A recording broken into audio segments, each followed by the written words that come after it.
Ladies and gentlemen, Capital G back at it with Toxrill the Corrosive, and it's going to be a double deck tech today. For those who did not see the first one, and I did not choose an especially well-known commander for the first one, so not a lot of people saw that, so I'll explain what we're doing today. Two deck techs, one built by myself, one built by, in this case it's going to be built by Kurt, also known as Brotato, over on Dungeons and Cardboard. What I'm presenting, he built it on paper, whereas, of course, my brew is specifically for the channel.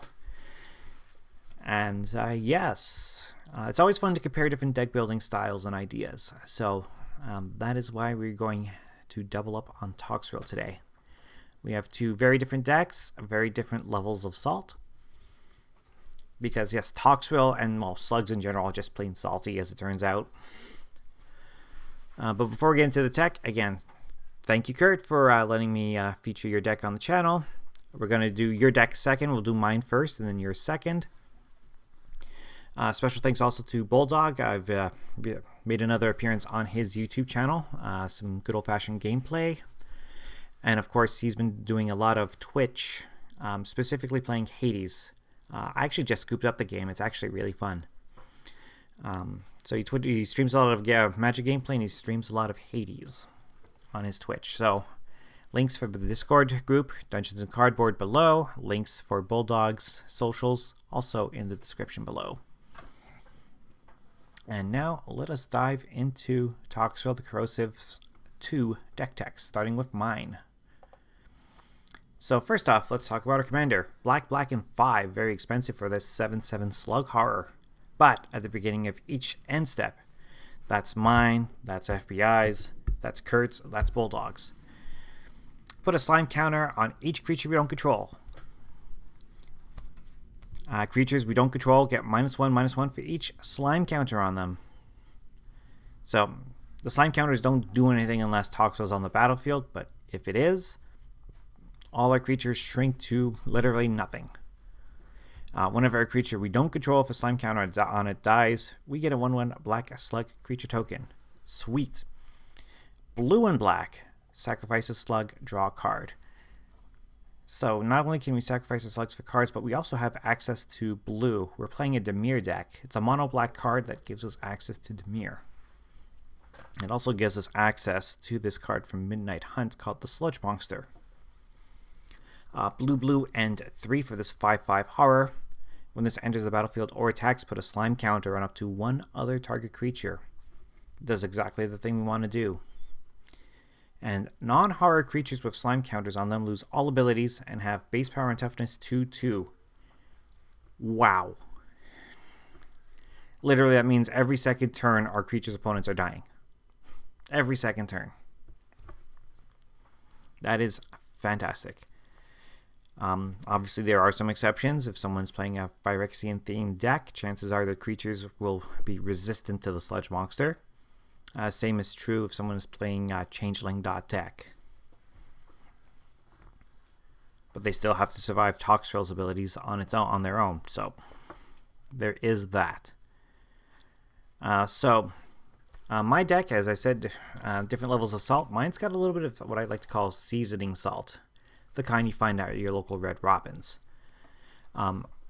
Sludge Monster is the only card in my deck that specifically requires blue mana. Everything else is mono black or black blue hybrid. I really focus on the black control aspect in my deck, and let's dive into it. Of course, I need access to blue mana for the Sludge Monster and for the sack outlet for the slug tokens, so Arcane Signet is here to help with that. Blade of the Bloodchief. Our commander's already a 7/7.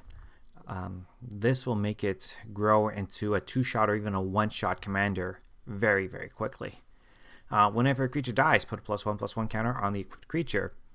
If the equipped creature is a vampire, you get 2 +1/+1 counters on it instead. So our commander is not a vampire, but it's still going to get huge off of this. The Dimir Locket. Taps fire colors and turns to the card draw if we need it. Dimir Signet. The Dowsing Dagger. This piece of equipment puts 2 0/2 defenders under an opponent's control when it comes into play. that's fine with us. Toxrill's just going to kill them and turn them into slugs on our side of the table. The equipped creature gets +2/+1. And if we don't need the equipment anymore, we can always transform it into the Lost Veil, which taps for 3 mana of any one color. Genesis Chamber. Whenever a non-token creature enters the battlefield, if this is untapped, that creature's controller gets a 1/1 mirror. That's just more food for Toxrill. Perfect. We do want to protect our commander at all costs. He will be a target. He, she, it, they. I don't know how Toxrill identifies. It doesn't matter. It identifies as a threat. So, Lightning Greaves. Of course, the Haste and the Shroud. Maskwood Nexus. Creatures you control are every creature type. That means all of our creatures are slugs. They're also all humans in the rare instance that matters. They are also all demons, which could matter, and I'll tell you why shortly. But for 4 mana, turn all of our creatures into all of the creature types, and it also happens to generate tokens for us if we need it. Running the Soul Ring for the ramp, of course. Swiftfoot Boots for the Hexproof and the Haste. And I am running a bunch of swords in this particular build because we want to protect our commander, so the swords, they protect our commander from various color removal. So in the case of Sword of Harvenholm, protects from green and white. So, shields us from like Swords to Plowshares. Specifically, equipped creature gets +2/+2, pro green, pro white. And whenever this deals combat damage to a player, we get to exile up to 1 creature that we own, search our library for a basic land card, and then put both back onto the battlefield under our control. So it's a blink and a ramp. Amazing. The Sword of Sinew and Steel. Protection from black and red, which are the main removal spells. So black is great, like just destroy target creature removal. Red, of course, has things like Blasphemous Act. So this protects us from both of those. And whenever the equipped creature deals combat damage to a player, destroy a planeswalker and an artifact. Sword of Truth and Justice. Protection from white and blue. Again, protects us from swords. Also protects us from some bounce spells. And whenever equipped creature deals combat damage to a player, put a +1/+1 counter on a creature we control, then proliferate. Just accelerating the growth on those slime tokens. And Sword of the Animist. Equipped creature gets +1/+1. Go get some basics. That's exactly what this deck wants to do. Talisman of Dominance rounds things out for us on the artifact side of things. Creatures. Ayara First of Locthwain. Triple black for this 2/3 Elf Noble. Whenever this or another black creature enters the battlefield under our control, each opponent loses a life and we gain a life.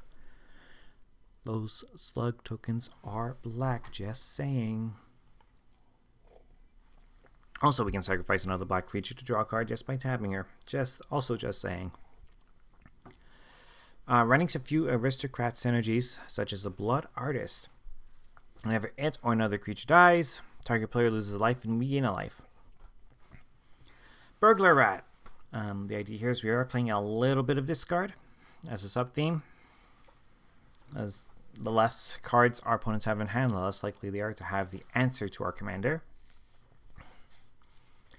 Burning-Rune Demon. 6 mana, 6/6, an on-curve flying monster. When this enters the battlefield, we get to search our library for exactly 2 cards not named Burning-Rune Demon. So we get to search for 2 cards with different names. If we do, reveal them, an opponent chooses 1. We get to put 1 card into our hand, the other into the graveyard. Nothing wrong with that. Clackbridge Troll. 5 mana for this 8/8 that, again, will give our opponent some creatures that will die to Toxrill very, very quickly. The Dathi Voidwalker. Now, depending on who else is at the table, we may want to see some of the creatures that we die, get exiled, because we don't want them back. We don't want our opponents to reanimate their creatures. The Demon of Darkscapes, triple black and 3 for this 5/5 demon. Hits the battlefield, all other creatures get -2/-2 until end of turn. Whenever another creature dies, we get an energy, and then we can pay 3 mana and 4 energy to put a creature card from a graveyard onto the battlefield under our control tapped. Sure. Like, if we're not exiling our opponent's creatures, we're taking them for ourselves. Gas Lord of Frug. 5 Dimir mana, so any combination of black or blue. For this 4/4 Spirit Avatar that is unblockable. Whenever this heals combat damage to a player, that player reveals his or her hand, choose a card from it, exile it. So we can rip apart our opponent's hands, take away their removal. That's what he's here to do. Gisa. Our opponent's creatures die, we get them. That's what it is.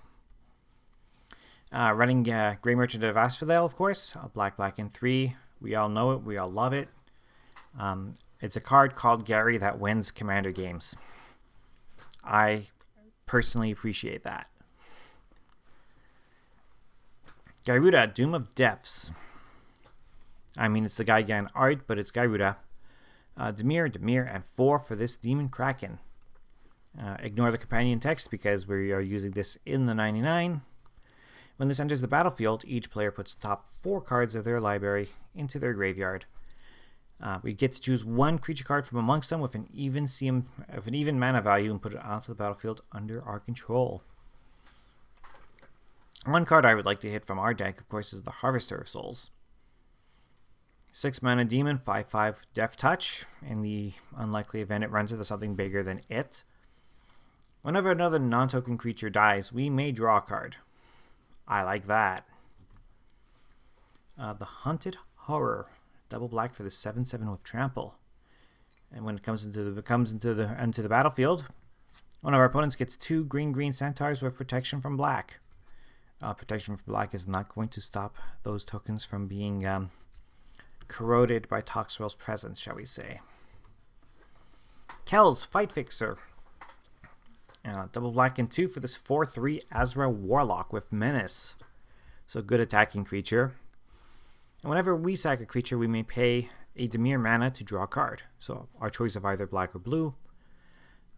She also has a sacrifice outlet. Pay 1, sack a creature, give her indestructible until the end of turn. Massacre Wurm. Give all opponents' creatures -2/-2 until the end of turn. Have it so our opponents lose life every time a creature they control dies. Yes, please. Nightmare Shepherd, 4 mana, 4/4 Flying Demon. It says here that whenever another non-token creature we control dies, we can exile it and create a token that's a copy of that creature. Except it's a 1/1 Nightmare in addition to its other types.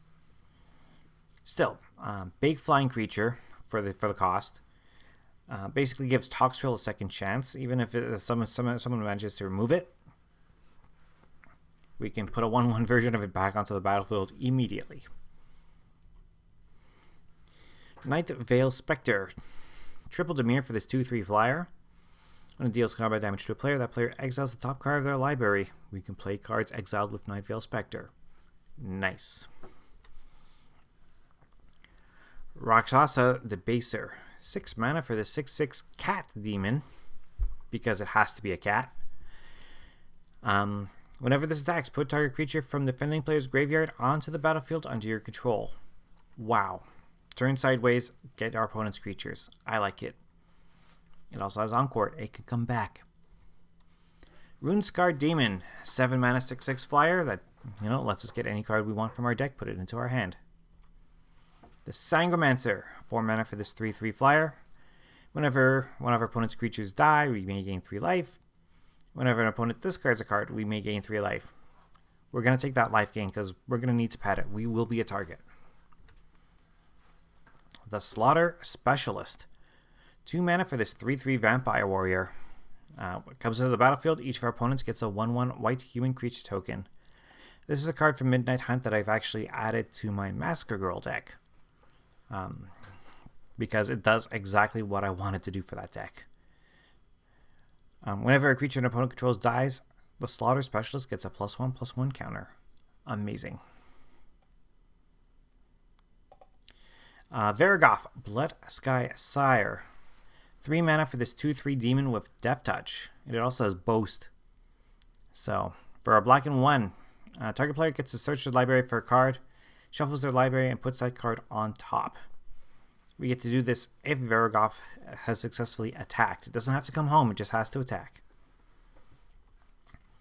And of course the Zulaport Cutthroat for the Aristocrats synergies. Just a few enchantments to talk about now, including the Animate Dead.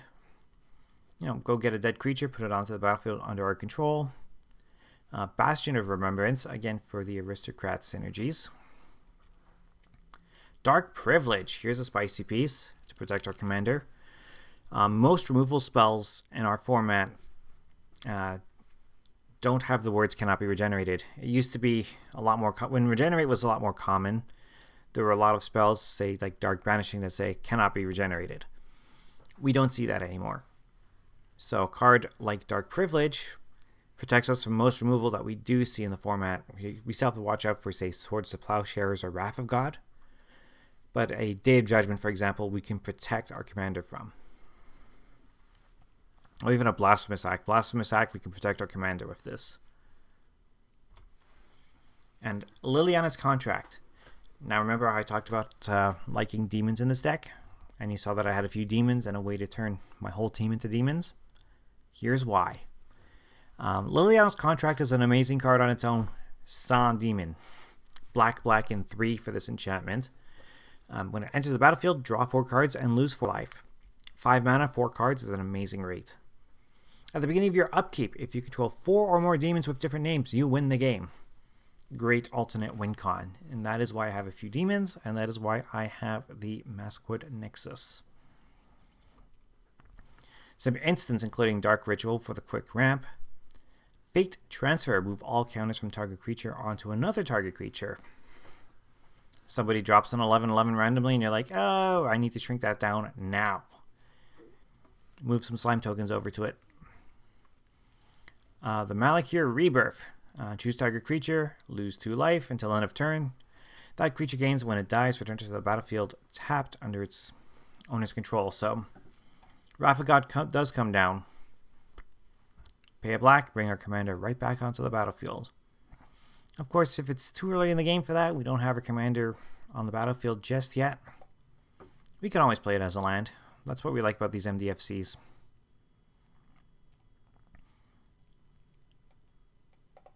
I want to talk about Memory Plunder. 4 Demure mana for this instant lets us copy an instant or sorcery card from an opponent's graveyard without paying its mana cost. I think this is a fun, spicy piece. The fact that you can do this at instant speed, yes, it's 4 mana, but at instant speed, just go, I'm going to copy your Counterspell, or I'm going to copy your Big Burn spell, or whatever it may be, out of nowhere.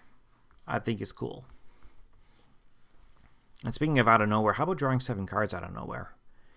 5 mana instant for Stinging Study. Draw X cards and lose X life, where X is the mana value of a commander you own on the battlefield or in the command zone. So not in your graveyard, by the way. It has to be either on the field or in your command zone. But if it is, we're drawing 7 cards. Let us look at our Planeswalkers now. Running Ashiok Dream Renderer is another way to exile our opponent's graveyards if the need arises. Also makes it so that our opponents cannot tutor out cards from their libraries. So amazing. But we want to tutor, so Liliana Vess. Black, and 3 for this 5 loyalty Liliana. Target player draws a card, that's her +1. Search our library for a card, shuffle our library, put it on top, that's our -2. We can sacrifice the slug and get that card right away, by the way. -8, put all of the creatures from all graveyards onto the battlefield under your control. It's going to take way too long to get there, but if we do, it's a nice little plan C to have. A few sorceries, including Ashes to Ashes. Are there any two creatures on the battlefield that are A, not artifacts, and B, need to go and need to go now? Well, for 3 mana, we get 2 of them. Exile.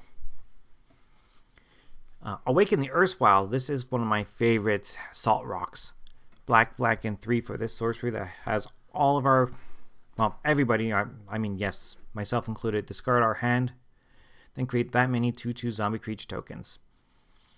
Those will in turn die to Toxrill over the next 2 turns, which will in turn give us a bunch of slugs that we can use to either A, attack and win the game, or B, sack off to draw cards. So it's counter or get beat by this in this deck. I run it in Massacre Girl. I'm running it here. It's just as effective, if not more so. Command the Dread Horde. Again, if we haven't exiled our opponent's graveyards, let's take advantage of them. 6 mana. Get any number of creatures and planeswalker cards from graveyards onto the battlefield under our control. Watch your life total, of course, because it does cost a bit of life. Dread Return to return a creature card from our graveyard to the battlefield, or we can sacrifice 3 slugs to do it. Nice to have options. Feed the Swarm. Destroy a creature or an enchantment an opponent controls. Ideally, we're targeting an enchantment. Grim Tutor for the Tutor effect. Go get a card that we need. Knight's Whisper. Draw 2 cards, lose 2 life. Very efficient. Read the Bones. 3 mana, scry 2, then draw 2 cards, lose 2. Reanimate. Pay life to get a creature back from any graveyard, ours or our opponent's. Or Rise of the Dark Realms. 9 mana, get all of the creatures from all of the graveyards. So got quite the variety of ways of winning, actually. You know, taking our opponent's creatures from the graveyard, or just forcing our opponents to discard and literally have no way to answer our board. We've got quite the variety pack going. Scarscale Ritual, great little card draw spell. Demir on 1 for this sorcery. As an additional cost, put a -1/-1 counter on a creature you control, draw 2 cards. That is a very, very small price to play. Just have one of your creatures a little bit smaller. Sign in Blood. Target player draws 2 cards and loses 2 life. Sure. Siphon Mind. Each other player discards a card. We draw a card for each card discarded this way. Again, taking away resources from our opponent so we can better protect our board. And Unnerve. Each opponent discards 2 cards. 4 mana, get 6 cards into the graveyard. Of course. For our lands, we're going to be running the Cabal Stronghold. Choked Estuary, because it taps for both our colors. Fetid Pools, and his battlefield tapped. Shipwreck Marsh. Sunken Hollow. 27 Swamps. We're running the Underground River, the Watery Grave, and Westvale Abbey. We could sacrifice 5 slugs and turn them into an Ormondal, which happens to be another demon, by the way, with all of these things. Yeah. And that is my sort of seasoning salt take on Toxrill. As for Kurt's deck, let's dive into Kurt's deck, and obviously a little bit of crossover between the two. But it does have a key difference that we're going to highlight very, very soon.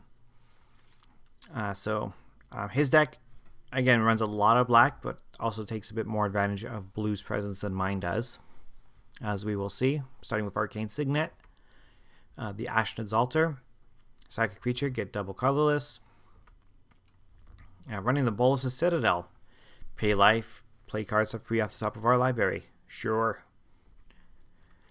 Bantu's Monument. This is a great little ad. Black creature spells cost 1 less to cast, and whenever you cast a creature spell, each opponent loses a life and you gain a life. The Commander's Sphere. Dowsing Dagger. Some crossover here. Felwar Stone to tap for mana. The Genesis Chamber. Again, some crossover here. Helm of the Host, because we want all of the Toxrills. And I bet your tongue has gotten real dry all of a sudden. Counterspell. 4 mana for this artifact that turns all swamps into 1/1 creatures that are still lands. Yes, we are running Urborg here too. Yes, we are turning all of our opponent's lands into 1/1 swamp creatures. And yes, they will all die to Toxrill. And yes, because they're all creatures, any future lands will be 1/1 swamps that cannot tap for mana, because they will have summoning sickness. They're creatures. They cannot tap for an activated ability. So, yeah, the idea is get that particular combination of Counterspell, Urborg, and Toxrill, and all of a sudden, you're the only person with lands. Again, protecting our commander is super important, so Lightning Greaves is here. Skull Clamp, why pay 2 mana to draw 1 card from our slugs when we can pay 1 mana to draw 2? Soul Ring, the Swiftfoot Boots, Talisman of Dominance for the colors, and Whisper Silk Cloak, again, an excellent piece to protect our commander. For creatures, we got the Crone Horse. This basically says at the beginning of the upkeep of the controller of a Crone Horse, each other player gets a 1/1 soldier. And yes, it's an opponent that gets control of the Crone Horse, but that's fine. It's still going to put out some creatures that will get killed by Toxrill. Ayara, we're both running this. Again, he's heavy on the black, not as heavy as I am, but still able to cast her easily. The Blood Artist again. Collect Rich Troll, so lots in common so far. Clone. Hey, why not copy the best creature on the board? Cryptghast. Whenever we tap a swamp for mana, add an additional black to our mana pool. Fantastic. Always a reminder with Extort. You notice that the Orzhov white and black mana symbol is in the reminder text explaining how Extort works. It does not contribute to the color identity of the card. Extort thus far is the only ability that has a specific color cost attached to it. But in theory, you can just put the word Extort, take away everything in the brackets. And as long as you know how Extort works, you don't need that extra text. That is why the Orzhov symbol does not contribute to the color identity of the card, and you can run it in a deck where the commander is not white. Dothy Voidwalker. Same reasons as mine. Exile our opponent's cards as they hit the graveyard. Hey, we might get a chance to use one at some point. You never know. Deep Glow Skate. Big old flying fish that doubles the number of each kind of counter on any number of target permanents, accelerating the slime token plan. Falcon Raft Noble. It's a flying aristocrat. The Flux Channeler. Whenever you cast a non-creature spell, proliferates. Pretty obvious what we're doing here with that. The Hunted Horror. Same reasons as mine. Give our opponents creatures that will just die to Toxrill. Kirik, Son of Yawgmoth. I did not consider Kirik for my build, but I probably should have, because turning all of the black symbols into Phyrexian mana symbols is amazing. But then again, my deck also runs a lot more spells that cost life than his does. So there is that balance in play. The Pitiless Plunderer.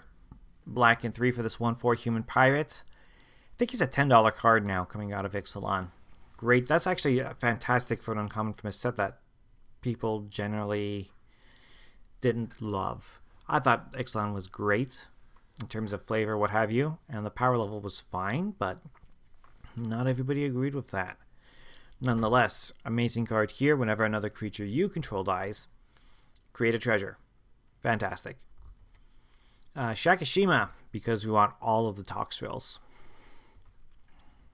Sangromancer. Again, same thing as mine for that incidental life gain. Slaughter Specialist. That's something we agree on. We've already talked about Sludge Monster in my build. It's here too, of course. Spark Double, again, because we want more Toxrill in our lives. The Vidalcan Humiliator. This is a card I hadn't heard of before seeing this deck, and it's interesting. Blue and 3 colorless for this 3/4 Vidalcan Wizard.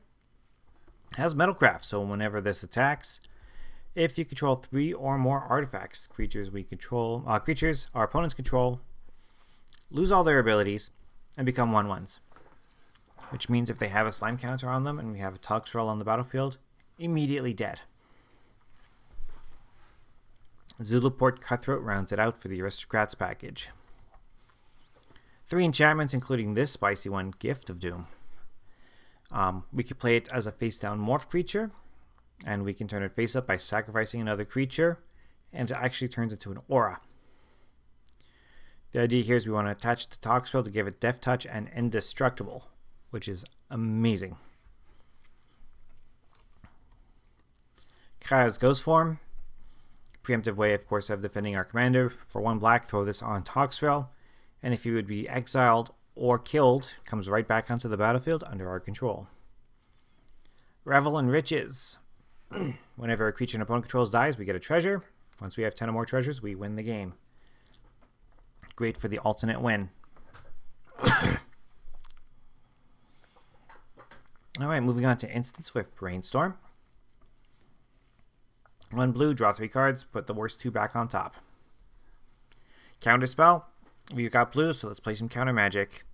My deck doesn't run it. It focuses more on the mono black control aspect, whereas his has some counter magic to defend his position. Culling the Weak. Sacrifice a creature, get 4 black mana. Cool. Or Dark Ritual. 1 black, 3 mana. Deadly Rollick. We have our commander on the battlefield. We can play this for free. Exile target creature. Sometimes we just can't wait for the slime counters. We have to get rid of something now. This will do it.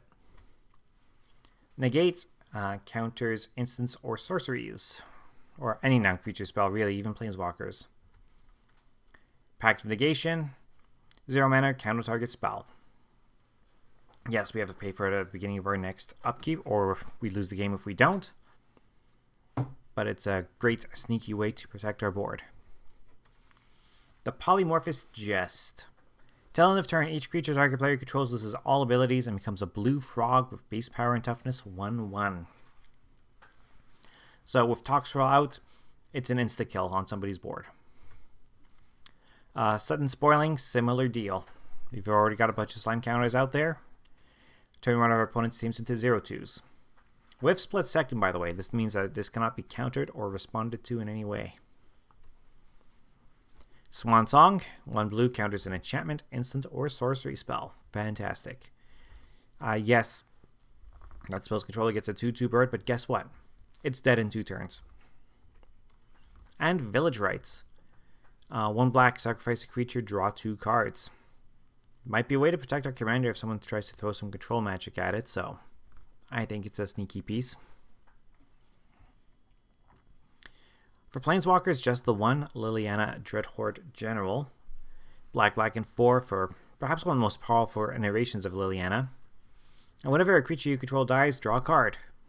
Absolutely amazing ability, that. +1, created zombie. -4, each player sacrifices 2 creatures. And -9, each opponent chooses a permanent they control of each type, sacrifices the rest. There's some proliferate synergies in here. This could very well get to 9 and end the game that way. Sorceries include the Bubbling Muck. A lot of people know High Tide, the blue spell that lets you turn all your islands into double islands. So 1 blue, all your islands tap for an additional blue. Bubbling Muck is the same thing, but for swamps. Contentious Plan. Blue and a generic for a sorcery that just proliferates. That's all it does. Proliferate, okay, and draw a card. But it's here to proliferate. Demonic Tutor, go get whatever card you need, put it in your hand.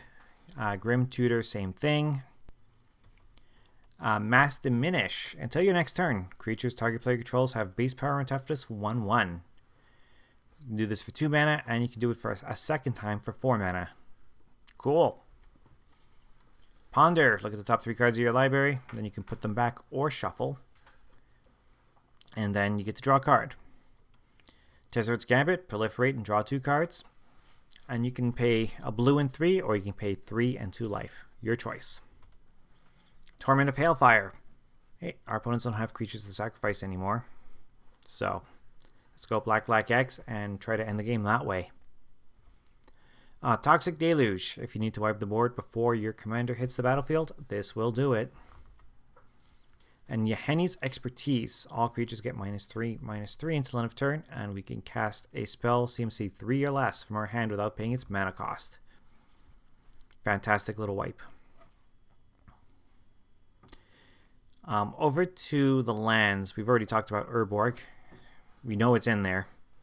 That's what that pairs with the Counterspell to just devastate the table. We're running Urborg, so of course we're running Cabal Coffers to pair up with it. Choked Estuary. Of course, taps for black or blue. Clear Water Pathway. Whichever side you need it to be, it's there for you. Command Tower, which I actually forgot to put in my deck. That's actually quite the oversight on my part. Drowned Catacomb.